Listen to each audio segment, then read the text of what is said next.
Hi YouTube, welcome to another edition of Horror Hands, and for this video we're going to be talking about extreme horror. That topic always seems to go down well on this channel, but for this video I'm going to be talking about 5 extreme horror films that I personally thought were pretty tame. So I should start by saying I am pretty desensitized to this kind of thing. There's still quite a few movies that I find shocking, but I am pretty hardened up to extreme horror, but I'm sure there's things in here that people would still find pretty horrifying. So I don't want anyone to rush out and watch these thinking that they're an easy watch. I'd hate for someone to get upset based on one of my recommendations, but these are just ones that I personally thought would be a bit more extreme than what they were.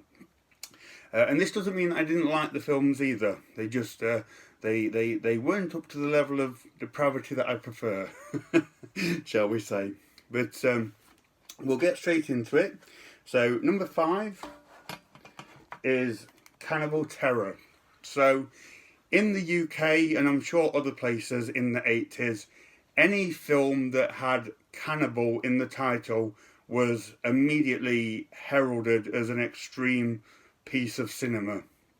And you can see even on this slipcase here that was produced 30 plus years after the film, they've still got a video nasty sticker glorifying the bandness of Cannibal Terror. And this was like mainly down to the controversy of Cannibal Holocaust. Anything else with cannibal in it was immediately ripped from the shelves and considered a horrifying piece of work.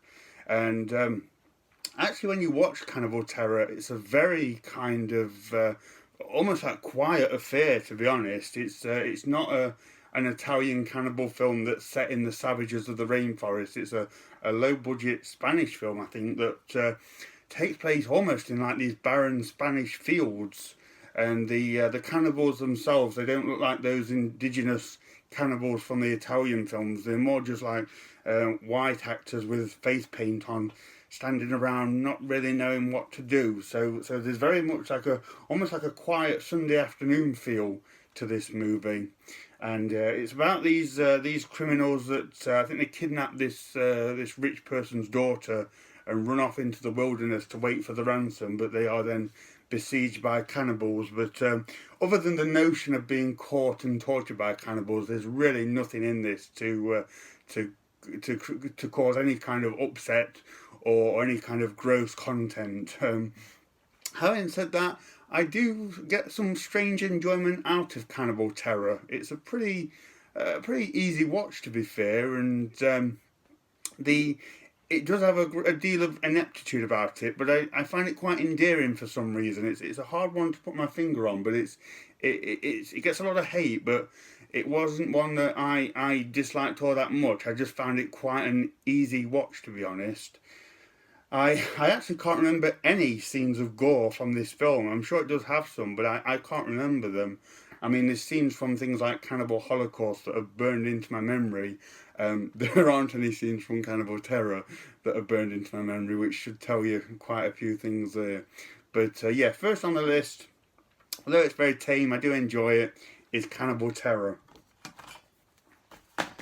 Okay, next up at number 4 is Cannibal Apocalypse, and same deal really. Anything with cannibal in was immediately regarded as a corruptive piece of horrible cinema.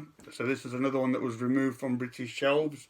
And Cannibal Apocalypse is not really like any other cannibal film. It doesn't take place in the jungle. It takes place in the city, in New York City, I think. And this one is about these guys returning from Vietnam. They've been captured by the Viet Cong and kept prisoner. And during their time being locked up, they've resorted to cannibalism to survive. And as they get back to the city, their cannibalistic urges continue. And it almost kind of spreads around the city like a virus. Not a bad premise, to be fair. But the movie is so kind of over the top and silly and cartoonish that it's almost impossible to take it seriously. There's a few pretty good brash gore scenes in this and some decent kills. But as I say, it's more silly than anything. I think if anyone actually took the time to watch this, they would have seen that it wasn't an explicit, gory Italian cannibal film. It's more just a pretty gung-ho, kind of over-the-top, cartoonish, sort of gore action type movie. One that I enjoy, but as I say, it's so silly in places, it's impossible to take it seriously or indeed be kind of shocked or repulsed by it, but entertaining movie nonetheless. Okay, at number 3 we have Torched, which is a pretty decent, albeit low budget, like rape revenge kind of movie. And these movies, I tend to find, these often do have some quite strong kind of eye-watering scenes in these, especially when the woman takes her revenge on the male and antagonist. And this one does have a couple of moments in it. I think towards the end there's a bit of a messed up scene, but this one didn't reach the levels of torture and violence that other rape revenge movies have reached in the past. It's quite a short film as well, I think just over an hour long, but pretty decent effort. It's got quite an indie feel to it, but I think I was just expecting maybe a few more kills and a bit more kind of eye-wincing torture, I don't know, things like that, but pretty decent effort there, not a bad movie. Okay, next up is Brutal. That's the number 2. So Brutal, to be fair, does have a few quite intense scenes of violence. It follows a couple of serial killers going around like abducting women, and there's a few quite unpleasant scenes of people being hit and knocked around and things like that. But I think I was expecting more of like a real kind of endurance test of kind of torture and violence in this one, and some pretty hard-hitting stuff. And not that there isn't, it wasn't quite at the level that I think I'd built myself up in my mind. And you know, with a title like Brutal, it's a title that really comes at you. And as I say, there are certainly some scenes in this that deliver. I think maybe I was just expecting maybe some more frequent or prolonged violence or something like that, but it's still a very well made film, pretty entertaining for what it is, so still decent. And then the last film, number 1 on the list, and this is probably the only film that I actually didn't enjoy, and that is The Untold Story. So I'd heard about this over the years. It was like these hush reviews of this movie from, I think, Hong Kong that was really violent and gory, but it was always very hard to get hold of. So when this came out on Blu-ray, I really wanted to see it.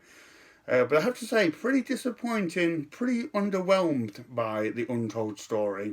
It's about this guy that owns this little dingy cafe restaurant thing, and he ends up killing patrons and staff members and things like that. The kills in it I thought were pretty standard. There's a couple of things in it, but I've certainly seen worse. This does have one scene towards the end where he kills a bunch of children, and that's pretty tough to watch. It's not overly gory, but just the notion of it and his merciless sort of doing away of these kids was pretty hard. I'll give it that. But on the whole, I've seen a lot worse. And where this film, I think, really let itself down was there's a large focus on the police characters, the police team that are trying to catch this killer. And they are portrayed in a really kind of comedic fashion. And I really thought that didn't help the film at all. I found it quite jarring against the content of the film. And just wasn't very effective. I mean, the jokes that they told I didn't think were funny. The physical comedy I didn't think was very funny, and it all just really took away from what was quite a grimy, dingy, somewhat violent film. So yeah, I wasn't expecting that, and I didn't care for that all that much. So Untold Story for me was not the kind of the extreme endurance test that I was expecting, and the comedy elements in this really didn't work. So this is probably the one film on the list that I didn't enjoy. But yeah, that's my top 5, guys. Let me know what you think of those choices. And as always, let me know if there's any films out there that you were really sort of geared up for an extreme experience, but didn't experience that. I'd be interested to know what they are. So thank you very much for watching, and stay tuned for more videos.